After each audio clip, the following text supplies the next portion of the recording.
we haven't even been live on YouTube, you guys. Yeah, we were live on now. Instagram, but we are now, guys. I'm sorry.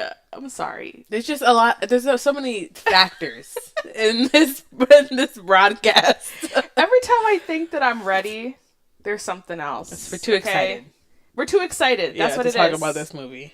But it's okay. We're only 6 minutes behind. It's okay. It's not that bad. And we haven't even started talking about the movie. So let me do one more time. So welcome to That's a Latté Film with your hosts, Erika and Rebekah. On this podcast, we'll talk about some of our unpopular opinions on some popular films.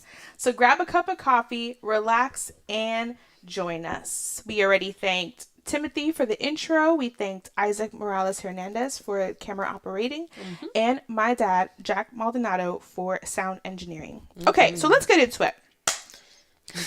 First off, what are you currently watching, Becca? For what? In general. In general? Yeah. I'm having, this is on a rotation, okay? Like, this is every single day. I watch Friends when my husband isn't home because he hates that show. So I watch it when I'm, like, doing my hair, my makeup. When he is home, we watch The Sopranos. Religiously. Like, I can now quote the show while watching it. Like, if I'm watching it and I'm doing something, I can talk with the TV show. So The Sopranos. It's Always Sunny in Philadelphia. We watch that all the time.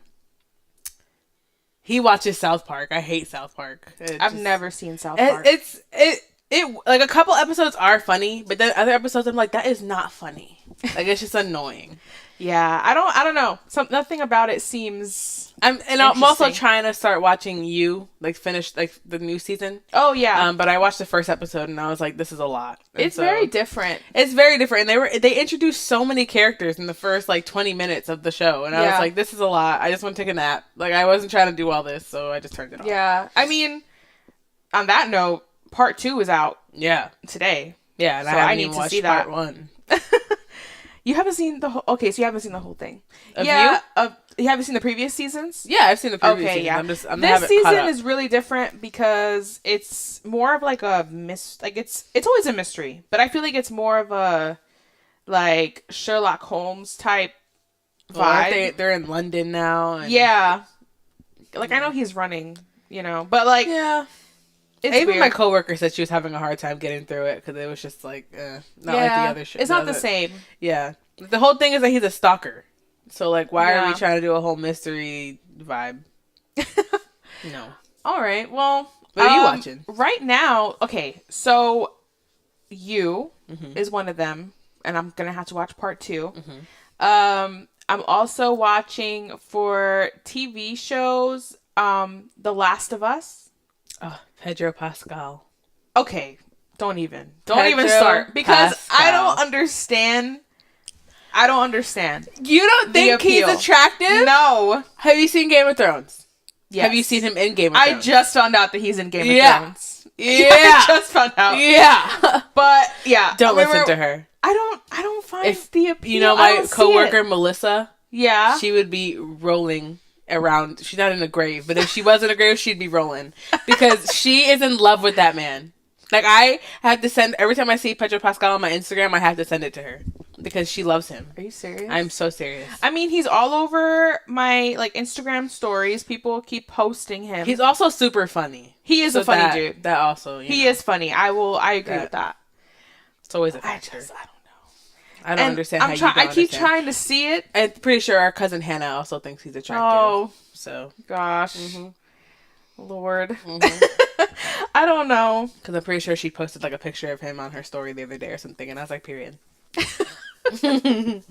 But he's a great actor. He is. He's a really great actor. Yeah. The show is so well done.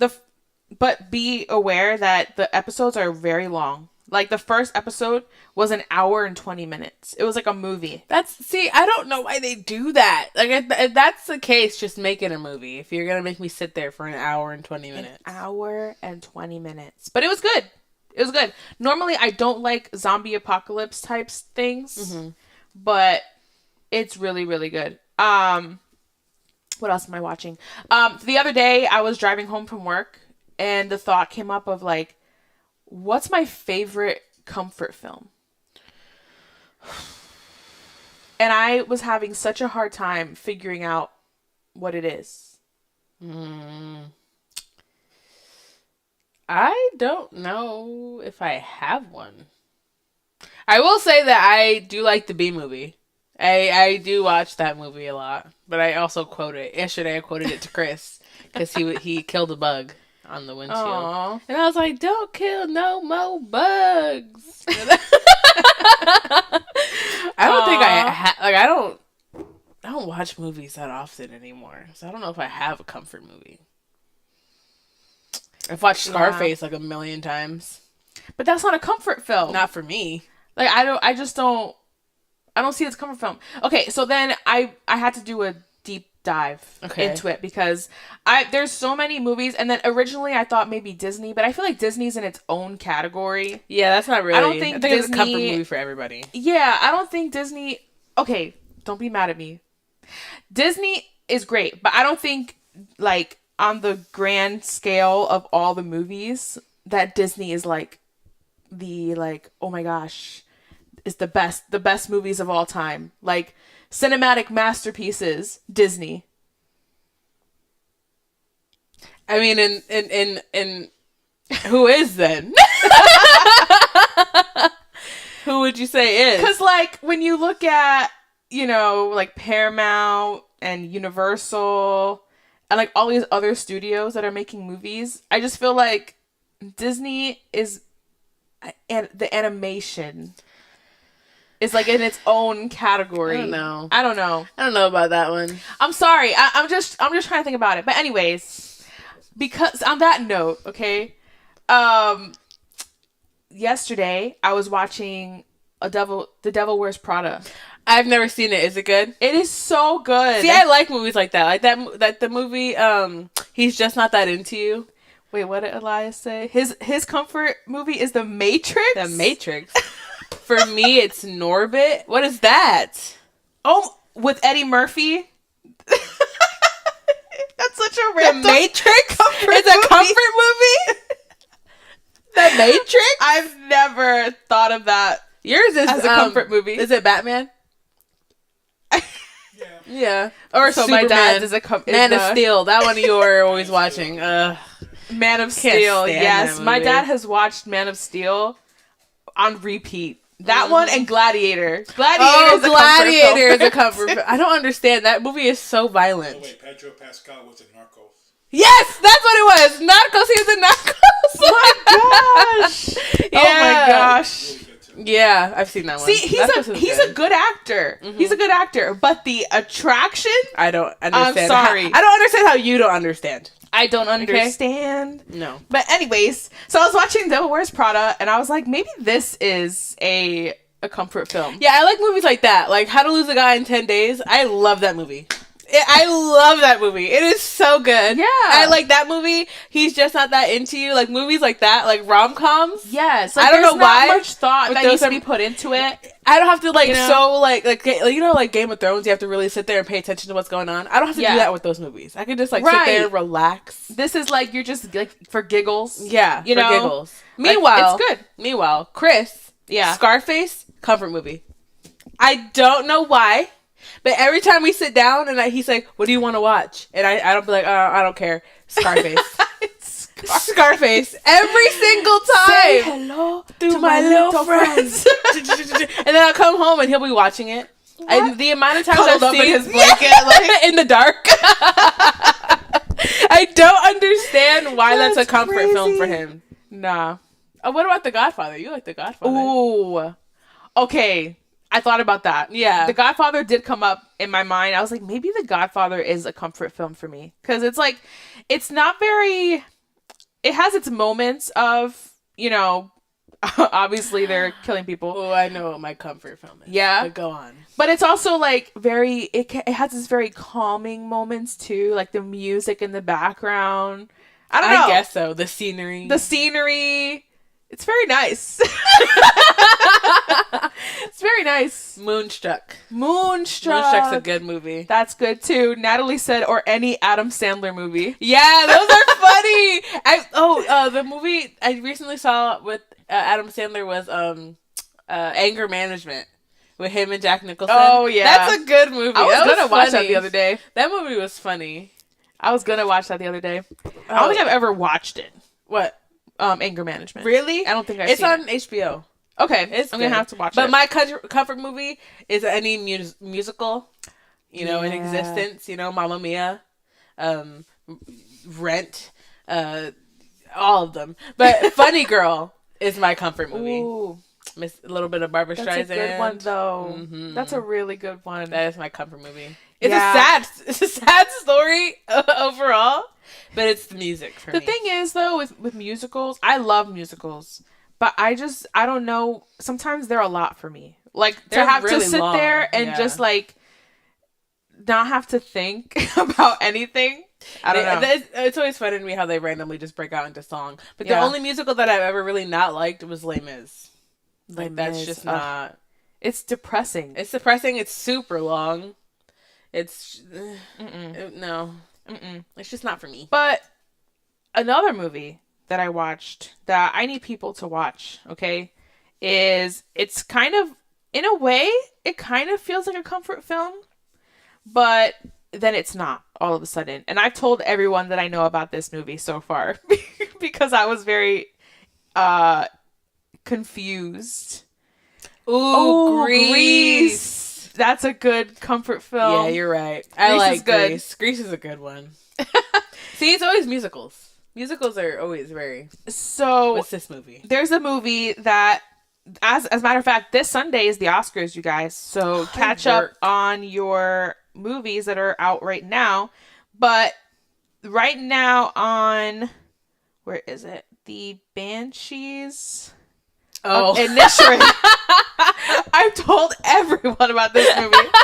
Even people at work have been forced to listen to my story about this movie. Hilarious. I won't give the plot away, okay? But it's starring Colin Farrell and oh my gosh, who's the other one? Brendan Gleeson, okay? And it's set in Ireland. And I guess it's like in a remote island off the coast of Ireland, it says. So it's very calming, very like people live a very like they don't do anything. I feel like they're just outside riding their horses and tending to their sheep and everything. And then they go to the pub and they all just hang out over there. Like everyone knows each other at the pub. Very small town. Very small, very, very, very small town. Ooh, The Greatest Showman. The Greatest Showman is good too. I don't know if that's a comfort film. I can't really be comforted when I was comforted. already older, so it wasn't not very nostalgic. And I can't be calm watching that movie because then I just start breaking out into song. Yeah, because it's so good.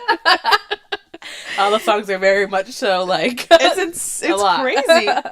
So yeah, so they hang out at the pub, but these two best friends they've been friends for forever. One of the friends just decides to not talk to him anymore. Like, he just decides he doesn't want to be friends and just starts ignoring him, just cuts him out of his life. And now the other guy is, like, freaking out because he doesn't know what he did. And so they're both, like, in desperation to get each other to like, one of them is desperate to get them to talk to him, and the other one is desperate to get him to leave him alone. And it's like it's like such a mellow, like very calm desperation. Like it's really weird because they're just talking. Yeah. And then something happens in the middle of the movie that all of a sudden changes the whole like feel of it. Like all of a sudden, I'm not going to tell you what it is, but he does something in desperation to get him to leave him alone.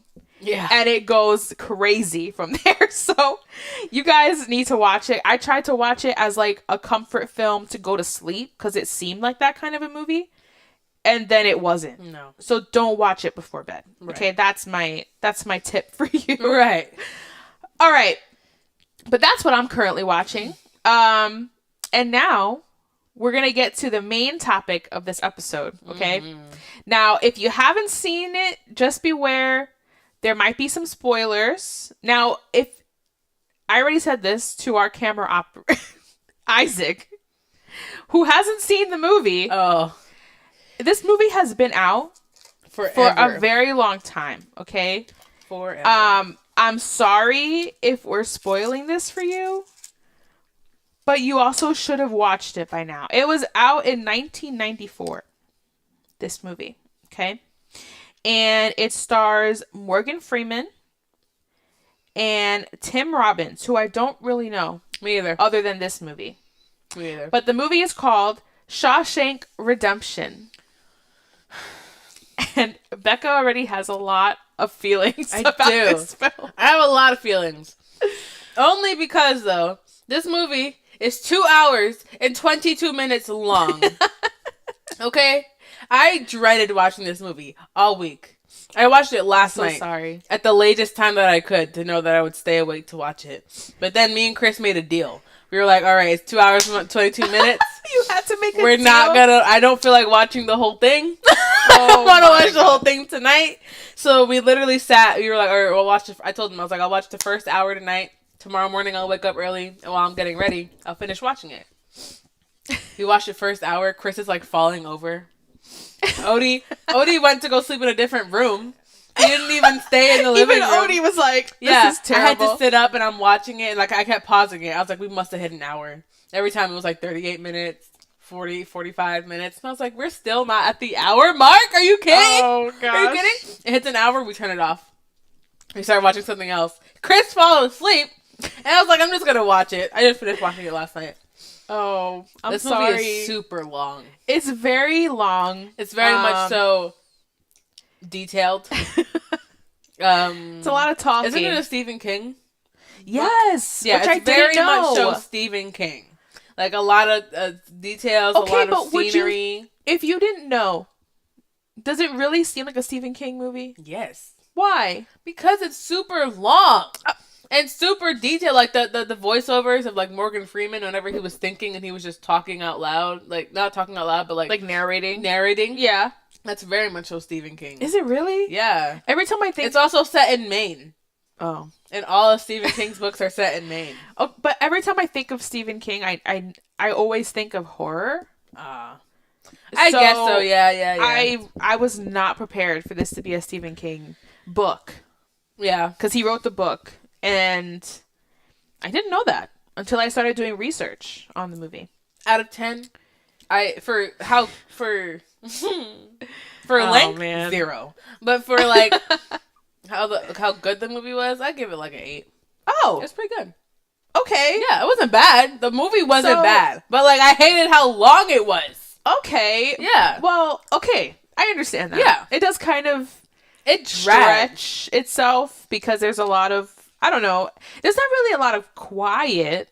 Because I feel like it needs it because it's in a prison. But just so much happens. And I'm just like, at this point, we could have gotten to the end. You know? Okay, so here is the Google summary of this movie, okay? Andy Dufresne is sentenced to 2 consecutive life terms in prison for the murders of his wife. And her lover is sentenced to murders of his wife and her lover and is sentenced to a tough prison. However, only Andy knows he didn't commit the crimes. While there, he forms a friendship with Red, who is played by Morgan Freeman, experiences brutality of prison life, adapts, helps the warden, etc., all in 19 years. I hate that description so much. Listen here. That description is trash. Okay? Because it's very generic. Very generic. Because there's a lot, like, experiences brutality of prison life. Okay. Yeah, he gets beat up. He gets, assaulted by men. Yeah. You know? Because they think that Andy is, like, this quiet guy, weak guy, who doesn't know how to handle himself. Yeah. Yeah. So they just go after him. Mm-hmm.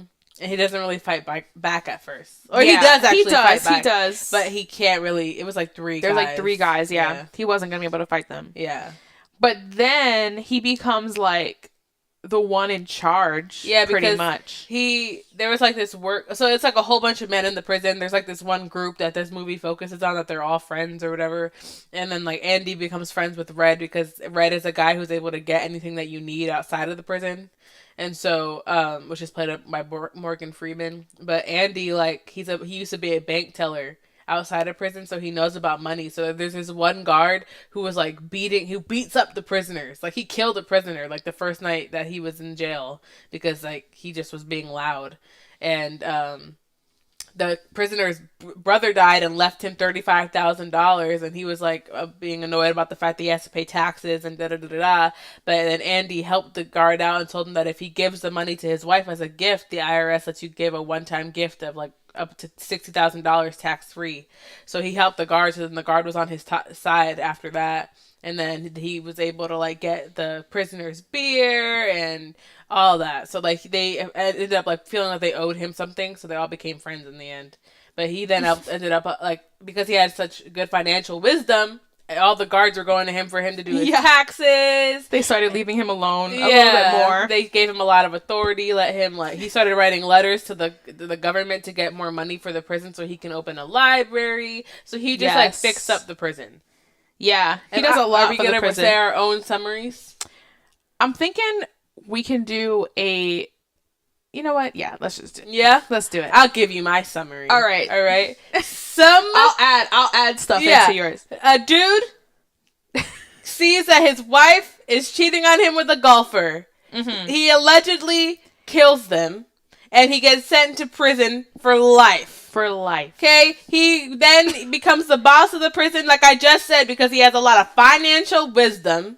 Yes. And, you know, he was getting, you know, bullied in the prison, so he needed like protection. So he became friends with the guards, and then he made friends with like the inmates. You know, one of the inmates was able to get him whatever he wanted. Let them feel free multiple times. Yeah. And then, you know, he likes rocks. So he you know, he gets a rock hammer, and he likes to like carve up rocks and everything like that. Yes. Then he gets on the warden's good side, and the warden helps him, him do. The warden's doing scams. Okay, so many the warden scams. is making money, corruption, all that. You know, but guilty. He also believed in Jesus. Guilty, Your Honor. Yeah, he was also a Christian. Yeah, he was also a Christian that said the only things he allows in his prison is discipline and the Lord. The Bible. Yes. Okay? And so then, he's doing a whole bunch of scams, having a whole bunch of corrupt money that he's having Andy Dufresne, like, you know, launder his money through the jail and different accounts and da-da-da-da-da. But what the warden doesn't know is that Andy's putting all this money under some guy's name that doesn't exist. But because it's in the olden times, they don't have, like, computers and stuff. Nobody's like, it's all on paper. Mm-hmm. So, like, so, like, the money's all under some imaginary guy's name. Because... Andy has dreams. He has a hope that he's going to get out. Yeah. And then he finds out that we didn't really know if he was innocent this entire time. But then this other guy comes into the jail and tells a story about how there was another guy in the other jail that confessed to killing Andy's wife and the golfer to rob them. Right? So then we find out that Andy actually is guilty. Right. And you know how all the inmates say that they're not guilty? They're like, I'm not supposed to be here. I'm innocent. Yeah. He said Andy's really innocent. Yeah, he's the only actually innocent person in Shawshank, right? So then he tells the warden.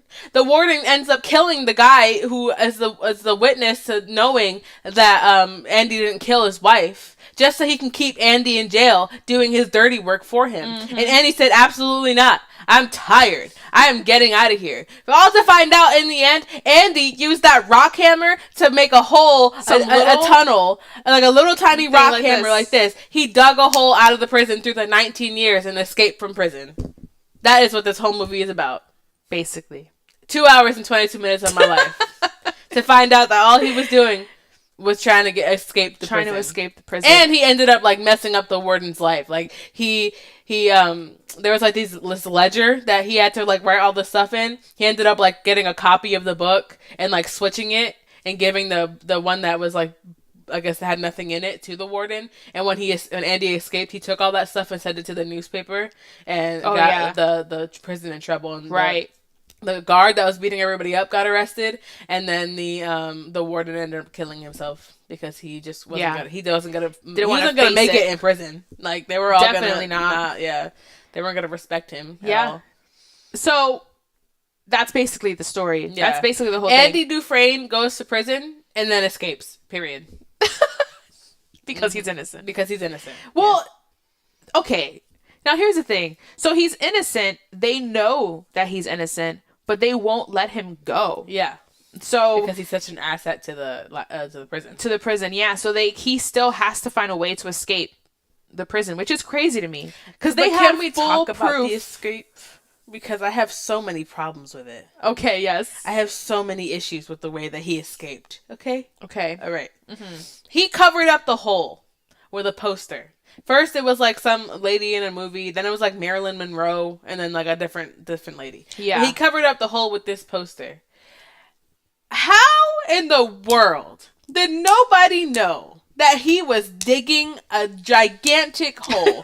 How convenient is it that his jail cell was all the way at the end of the block, you know, that he didn't have anybody next to him?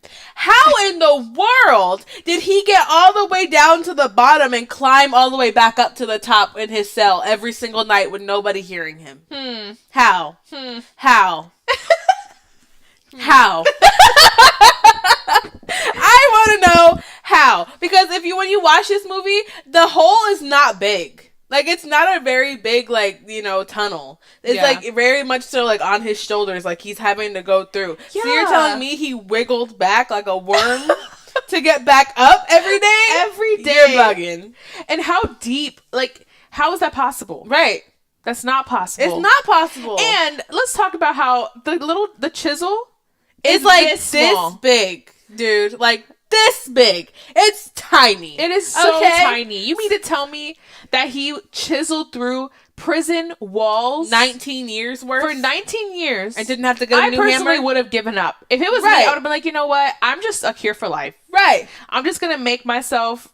it's going to be great. Right. But he chiseled through the wall with that little bit and was able to get out. And never had to get a new hammer?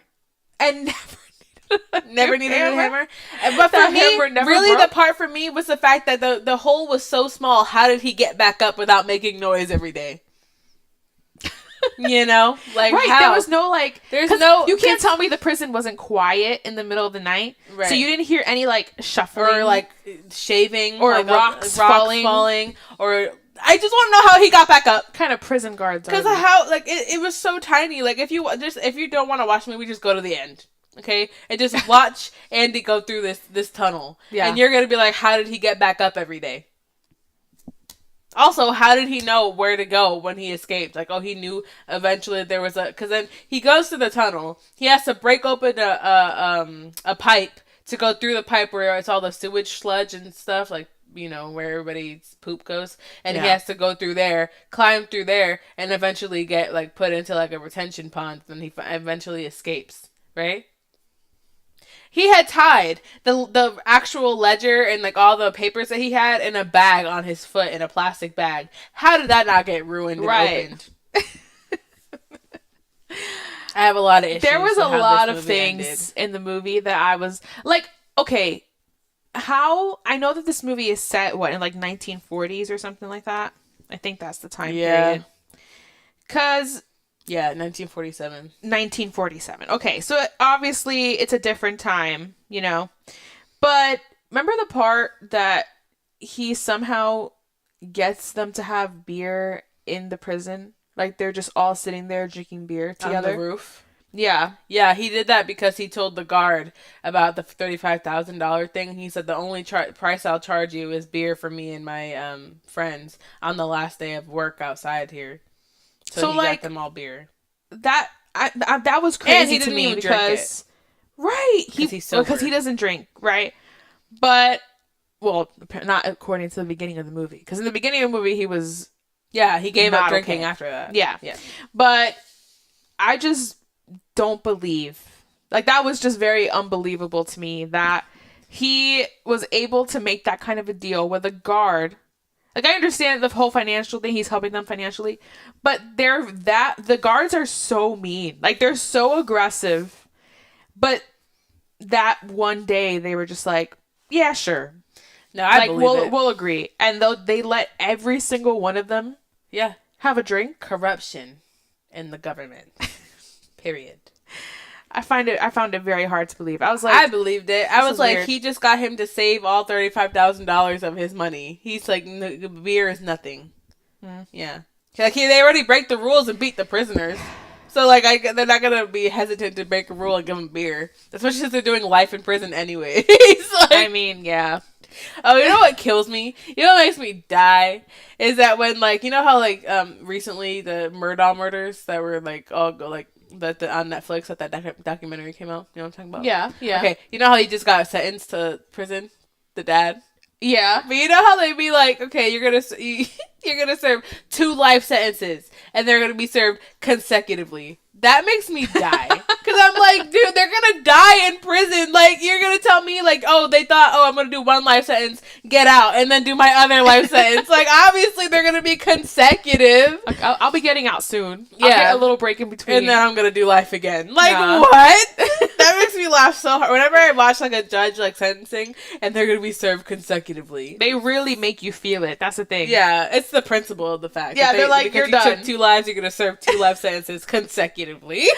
You're done. Yeah. No, my favorite part of this movie though is when he's in he's like cleaning up for the library. He's trying to make everything look nice.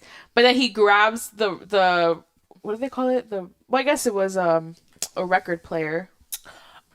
Yeah, he defies the guards and the so Gordons. he sits in the office and he starts playing the records over the intercom for all the prison mates to hear, to give them a taste of the music, right? But obviously this is against the rules. So he's playing it. He locks the door so that they can't get in. One of the prison guards is like using the bathroom at the time, so he locks the prison guard in the bathroom, and then he just plays it, and he's just chilling, knowing he's gonna get in trouble. Yep. He knows he's gonna get in trouble. And the warden comes with the other prison guards, and they're like, open the door. And he's like just sitting there looking at them, knowing that like they can still break the door down, but he's going to enjoy this minute that he has. Very gutsy. Like, he didn't and care. And they just break the door down, and they put him in solitary for a month. Mm-hmm.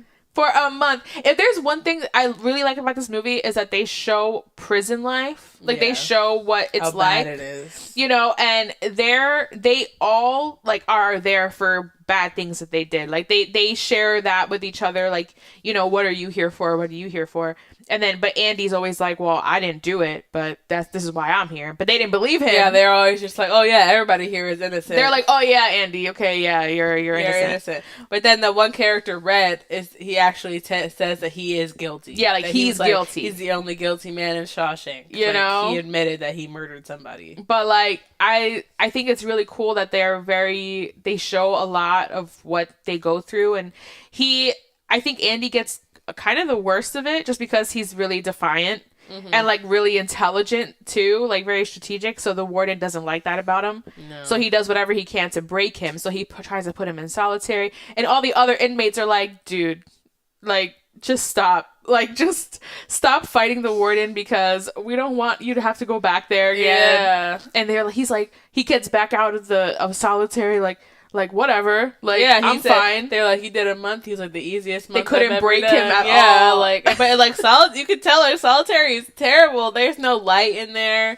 They closed the door. It's complete darkness for a month. Are you by kidding? yourself? He was like, they were like, how did you make it? He was like, because I had the music inside. Yeah, they added it in here. I have it in here. They were like, oh yeah, because he was like, because I had the music, and they're like, oh, they let you keep the record player in solitary confinement. He said no. He was like, no, I have it in here and in here, because that's the one thing they can't take from you.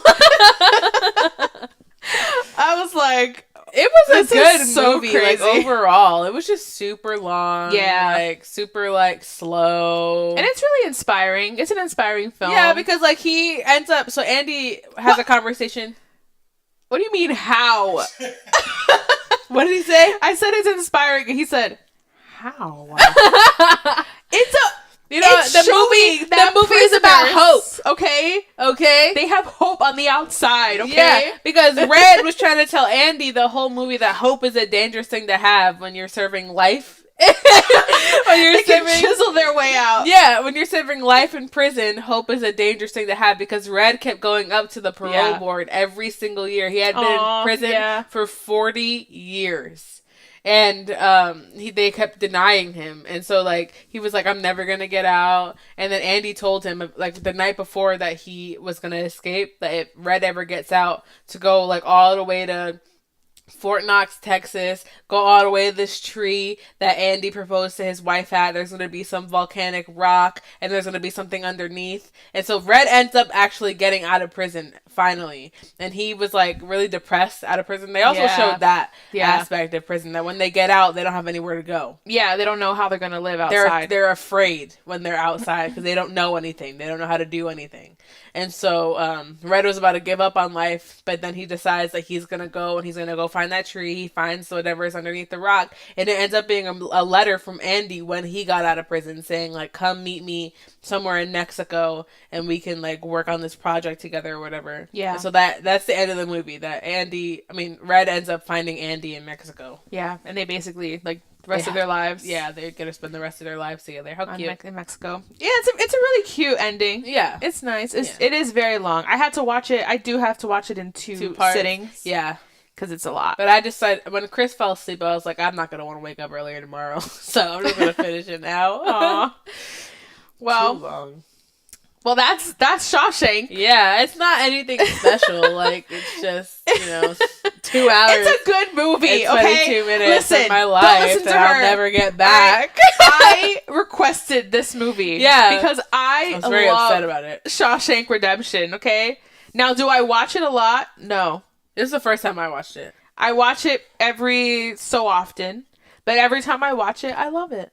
Oh, it was so sad when that old man killed himself. Oh. Yeah, there was this old man that had been in prison for like 50 years, and he was in charge of the library, and like he was very much like he was very intelligent, like one of the most intelligent people in the prison, and they ended up telling him that he was going to be let out of prison after 50 years.